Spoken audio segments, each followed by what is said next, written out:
I'm at the trailer. If you have a 2024 Ram 1500 and you want to carry those longer items and you don't want to really use a ladder rack to do that because that's going to take up some room on your bed, then the Yakima Roof Rack is going to be a great option for you. So let's check it out. Another situation where you might not want to use a ladder rack is if you have a tonneau cover back here and either that's going to impede you from using it or it's going to be too much of a hassle to try to get them to work together. It's going to be another reason why you might want to get a roof rack so you can carry those extra long items that can't fit in your bed. But we can take a closer look at this rack today. So it's going to be made of 3 parts. Up top we're going to have our 60-inch JetStream Crossbars. Beneath that we're going to have our baseline towers. And underneath that we're going to have our fit kit. So taking a closer look at that crossbar, we're going to have this arrow shape to it. That arrow shape is going to allow it to be more aerodynamic to help reduce that wind noise. Something else that's going to help with that is going to be this weather strip that's built into the crossbar. And what's really nice about that is not only does it reduce wind noise, it also keeps debris from getting in here. And what's nice about this one in particular is it's built in so you don't have to cut it down the size to get to work with your accessories. And a reason why you might want to use a T-channel on these bars is if maybe your clamp-on accessories aren't working with these crossbars, or since we don't have a whole lot of overhang right here, you want to push something all the way to the edge just so it's a lot easier to access. Since our roof rack is pretty high up today, that's going to be another reason to use this T-channel. We're also going to have another T-channel underneath. This T-channel though is used for your towers. And if we take this end cap off, we can kind of check out what's happening underneath here. So there's a lot of stuff happening. We got all our hardware, and this is what gives us this really unique fit today.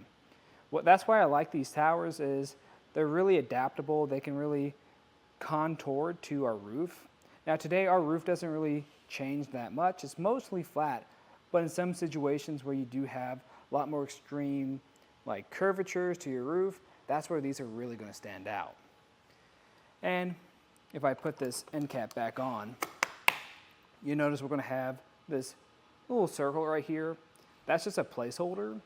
If you want to get this changed out later on, you can actually put a metal lock core there. That's just going to give you extra security so no one can come by and take your stuff.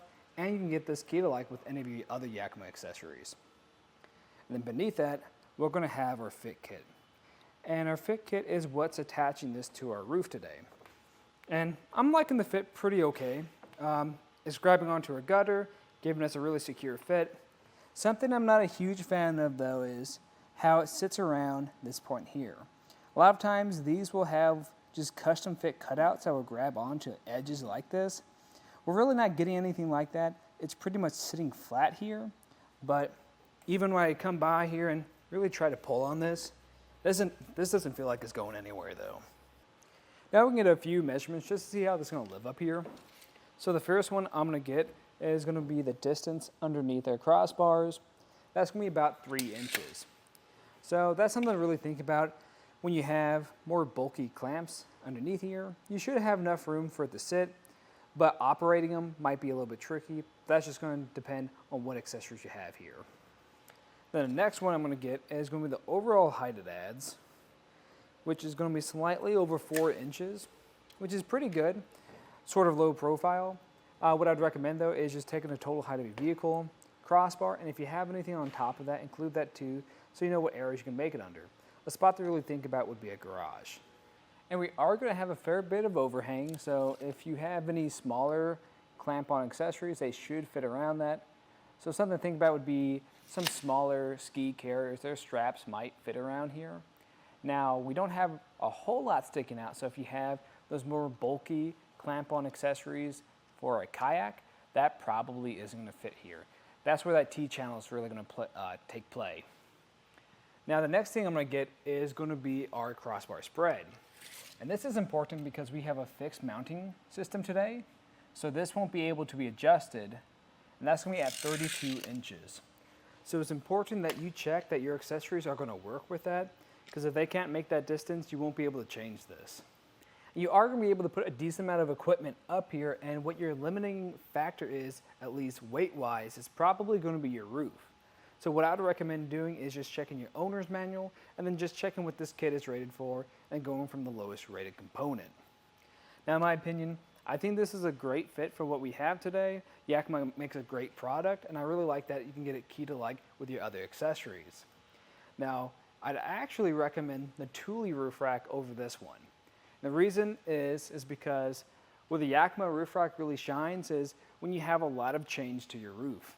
And here, our roof really isn't tapering that much, and it's still pretty dang level on top. So that's where I think the Thule really shines above this one, because it looks a little bit nicer in my opinion, and it's going to be an easier installation. But if this is a little bit of a concern for you because it is at maybe a slight bend, then I think this is going to be a great option for you. Now, if you are curious to see what this installation process looks like, just stay tuned. We'll walk you through it. To start off the installation, I like to lay everything out.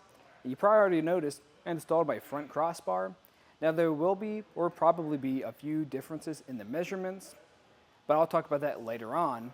Right now, let's focus what I have in front of me. So in front of me, I'm going to have this crossbar. I'm going to have the tower and its end cap that goes behind it. Then we're going to have our fit kit, which is going to have a clamp, and it's going to have these bases too. You'll also have a Allen key that has this built-in torque device on it. And what I recommend grabbing is going to be a measuring tape, just so you can make sure everything's even. Where I like to start is putting on my towers to my crossbar. So I'm actually going to prep the tower first. And the first thing I'm going to notice is this block in here is in there pretty tight. There's not enough of a gap for me to put that on my crossbar. So what I'm going to have to do for that is loosen up a bolt. It's going to be right underneath this tab right here. The only way to access that tab though, or that bolt, is to pull this section here back till it clicks. And that will reveal that bolt that's hiding out in there. I'm just going to take my Allen key, loosen that up a bit. Just a few turns. Check this block now. That's going to give me plenty of space to work with now. Once I've done that, I'm going to come over to the crossbar and I'm going to remove this end cap. The way we're going to remove this end cap is just by prying up on this tab a bit and pulling it out. Now, we've had these ones in the shop for a little bit, so that might get a little bit stuck on there, but yours should be a little bit easier. And since we have two of these, I can actually put them both on from the same side. So this one, I'm going to make sure all the hardware is facing out or towards the center of our crossbar. And really the way this goes on, to give you a better look at it, we're going to have that block that slides into that channel, just like that. Again, I'm going to push this all the way to the other side so it sits there. And the other tower is going to go on in the exact same way, only this time it's going to face the opposite direction, so this hardware faces out this way.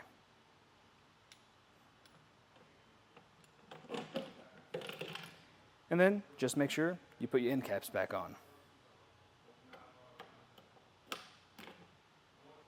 Now we want to go into our M1 measurement or M3 measurement, and that's going to just depend on which crossbar you're working on. On your front crossbar, it's going to be the M1. On your rear crossbar, it's going to be the M3 measurement. And you can find that in your instructions. And what that's really going to look like, that's just going to be the distance from one tower, the front of it, to the other tower.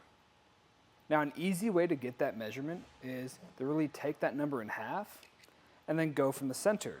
You're going to find that there's an arrow that marks here, marking the center of this crossbar, and that's also going to be important to make sure that's facing away from you, because that's really going to change how we set our pitch and toe. And I'll talk a little bit more about that later on.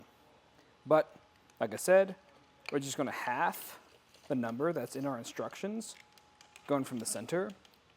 And then if we need to make any adjustments, I'm either just going to pull on this tower or push this away. And something else that's going to be a little bit easier for you, you're probably going to have a ruler on your crossbar. Now, we've had ours in the shop for a long time, so ours is kind of faded, so it's really hard to see. That's why I like to use a tape measure, but you can just use this ruler instead and just match it up with the distance that's in your instructions. Now we can adjust our pitch and toe, and that's also going to be in your instructions. And what's nice about this is going to be on B and 2. And the nice thing about B and 2, that's in the center, and it's really easy to adjust. But I'll still show you how to do that. But first, I'm going to put on these bases. That's just going to make getting our toe a lot easier. So the way this goes on, you're going to have this channel right here, and that's going to grab onto this metal bar on our tower. So I'm just going to line it up, apply some pressure, push it on until it clicks. There we go. Make sure you didn't move this too much, just double check your measurement. And then I also like to shift it some and make sure it's not going to fall off. Now that we've checked that, I'll have to go right into my pitch. So our pitch adjustment bolt is going to be right here. You're going to have 3 lines. It's going to be marked with A, B, and C. So you can see right here on that center line. Now if yours is on a different setting, then how you actually adjust that is either by pulling or pushing this. Be lined up with a different line.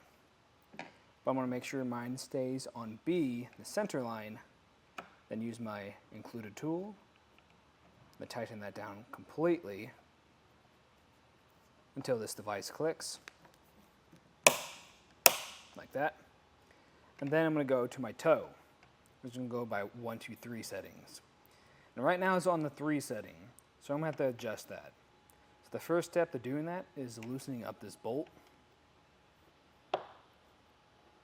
With that loosened up, I then can come over to this base.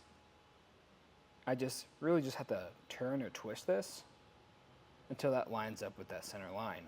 I'll adjust a little bit more just to show you how it looks. And make sure I go back to that center line on 2, and then come back with my Allen key and tighten it down the rest of the way. And then you'll repeat this process on the other side. Now we're at the stage where we can put this on top of our roof. And when we do that, we want to make sure it's in the right orientation. So we want this thicker side facing in front of us, and this thinner side facing behind us. And when you're doing this for the first time, you can just kind of roughly place it up there, and then afterwards we can get our measurements. I'm just going to roughly place it here, and then I'm going to get in the bed and make sure everything's looking pretty good before I really finalize this. You're probably starting with the front crossbar, so I'm going to get that distance first. So we're going to reference our M2 measurement. You can find that in your instructions, and that's going to be the distance from the top of your windshield right here to the front of this crossbar. After when you get this measurement, then you're going to check it on both sides and then fully install this. Then to get the distance from the front crossbar to the rear crossbar, we're actually going to find the center of where that is sitting to the center of the rear one. If we need to make any adjustments, it's pretty easy. All you have to do is push or pull that back, and we will be referencing our M4 measurement for this. The last thing I'm going to do before I fully tighten this down to my roof is make sure that these pads are sitting in the right location. Now these don't have any divots on the bottom of them, so what I'm trying to do is make sure this is centered on this rubber pad on top of our roof. And I want to make sure it's even on the other side. All you have to do to adjust that is either push or pull it in. And if you haven't done so already, you can push in this tab here at the top. We won't need that anymore. And now I'm going to open up this access door right here.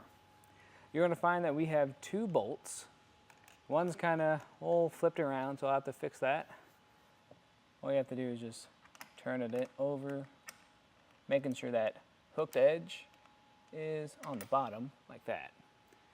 And then we're going to grab our clamps. This is what your clamp should look like when it goes into it.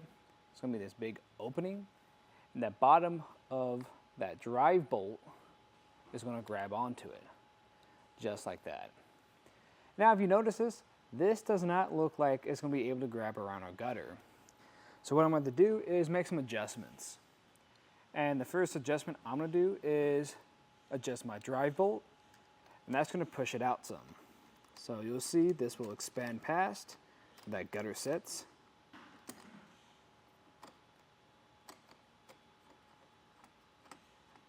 There we go, we have enough so we can make that clearance.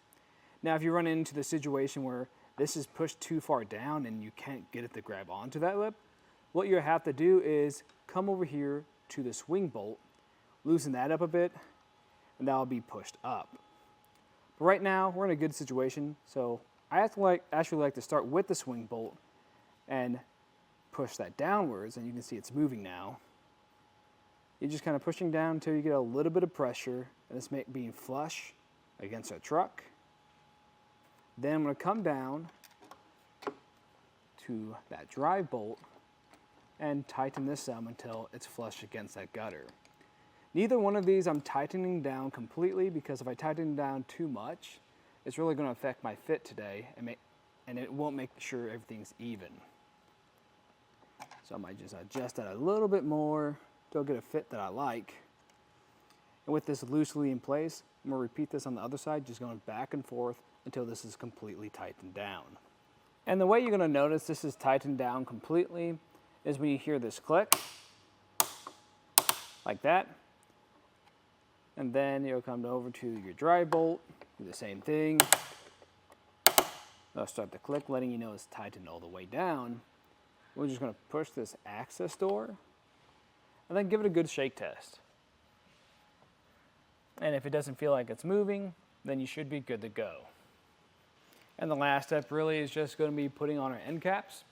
The way that goes on, you're going to have two hooks on the back side of this end cap that grab onto these spots right here. I like to put mine on at an angle and then apply pressure till it clicks into place. And that'll pretty much do it for our look at the installation and some of the features of the Yakima Roof Rack on top of our 2024 Ram 1500. I'm Matt. Thanks for watching.